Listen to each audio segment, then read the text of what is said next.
Hola, ¿cómo nos encontramos? Seguimos hablando de la historia de Francia. Nos habíamos quedado en ese transitar de todas las cruzadas y que habíamos comentado que una de las más importantes pues habían sido la segunda cruzada donde había intervenido Leonor de Aquitania y la tercera donde aquí ya va a intervenir Ricardo Corazón de León y Saladino.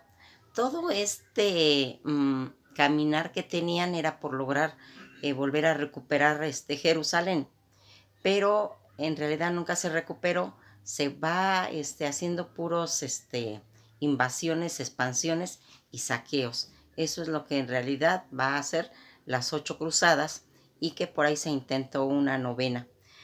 También aquí vamos a ir viendo cómo a través de todo Ricardo Corazón de León, Saladino y el rey Balduino, que van a participar en todas estas cruzadas, que es la tercera, se va a ir haciendo todo ese clima político y ese complejo que tenía todo esa formación de pueblos, y que aquí va a entrar un personaje que trae una pureza de alma, que va a ir como a refrescar toda esa situación.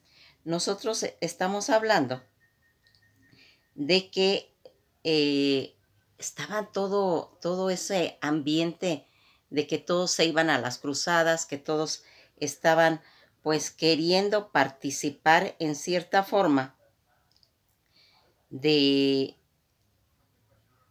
pues de intervenir. Unos lo hacían por fe, otros lo hacían por saquear, pero habían seres ahí que en realidad sí tenían ese concepto de querer recuperar Jerusalén, porque pensaban que eran de ellos, que ellos tenían que recuperar, porque aquí se va a hacer como una persecución a todos esos pueblos de cátaros, ¿sí? Que no están de acuerdo con todas esas conceptos religiosos, porque en realidad pues no los necesitaban, y lo que van a ir formando pues es porque pensaban que tenían, ellos eran poseedores del Santo Grial y querían pues despojarlos. Va a haber una persecución que vamos a tocar ese punto un poquito más a fondo, donde se va a ir pues marcando ciertas conductas. Aquí va a aparecer un personaje, San Francisco de Asís. San Francisco de Asís, que es un santo umbro diácono, también conocido como el Padre Francisco, y fundador de la Orden Franciscana, una de las segundas órdenes conocidas como como la Hermandad de las Clarisas, y una tercera conocida como la Orden Sacra. Todas van a ir surgiendo bajo las autoridades de la Iglesia Católica en la Edad Media. El lugar de nacimiento de este hombre va a ser en Asís, Italia. Va a ver pues todo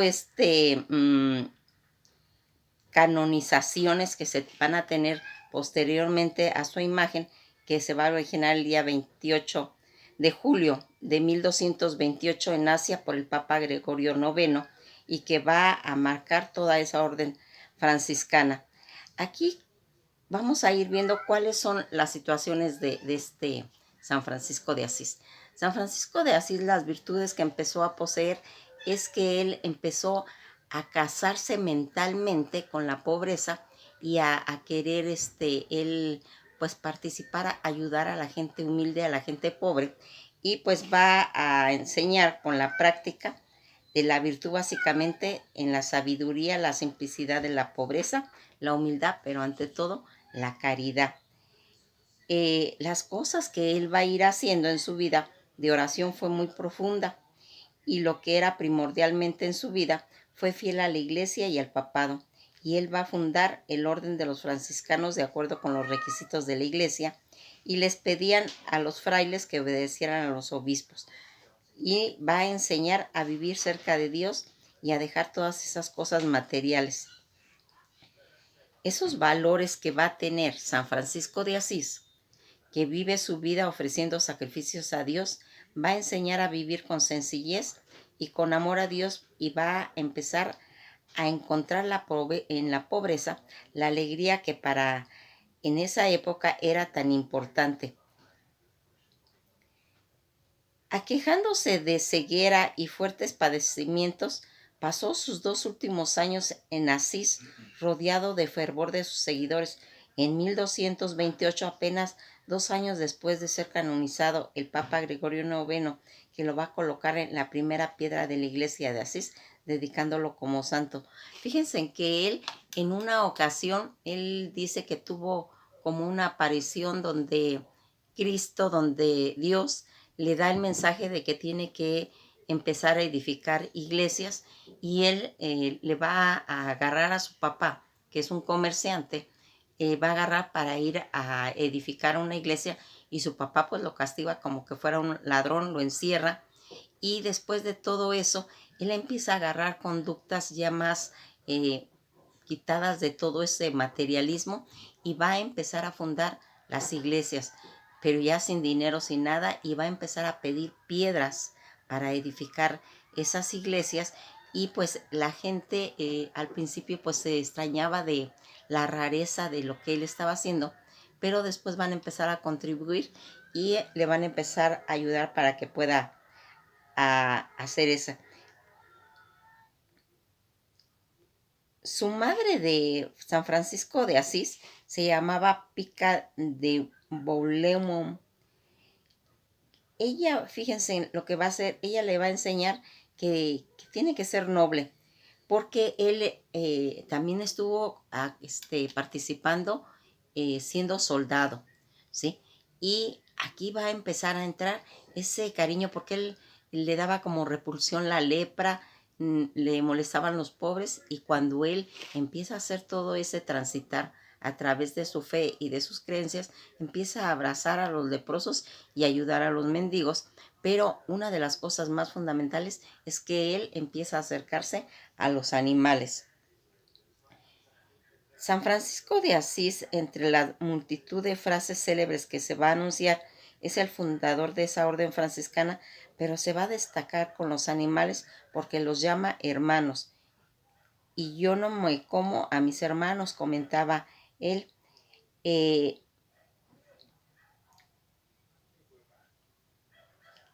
Se le ha ido considerando como que él es el santo de los animales.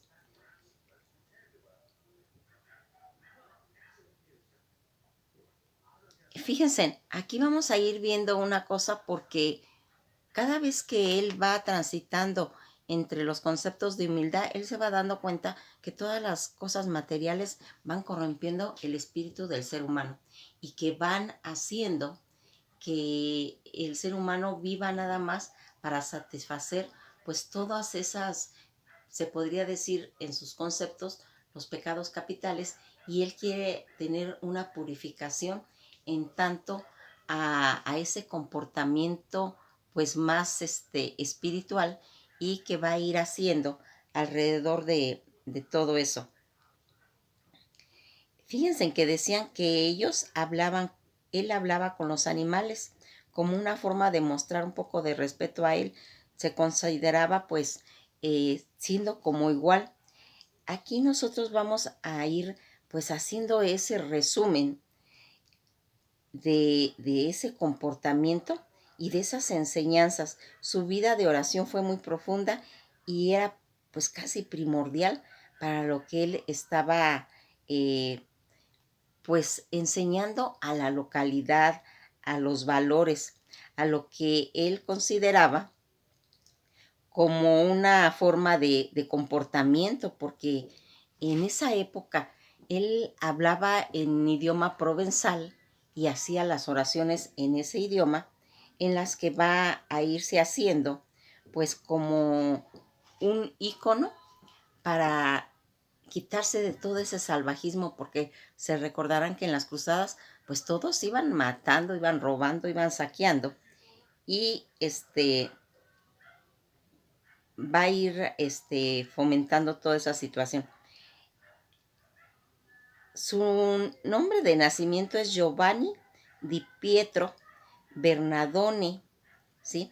Y pues él va a nacer en 1181 y va a pertenecer al ducado de Umbría, de Spoleto, todo esto perteneciente al Sacro Imperio Romano Germano, y va a morir a la edad de 44 años, el 3 de octubre de 1226, en Asís, Umbría, que es un estado pontificio.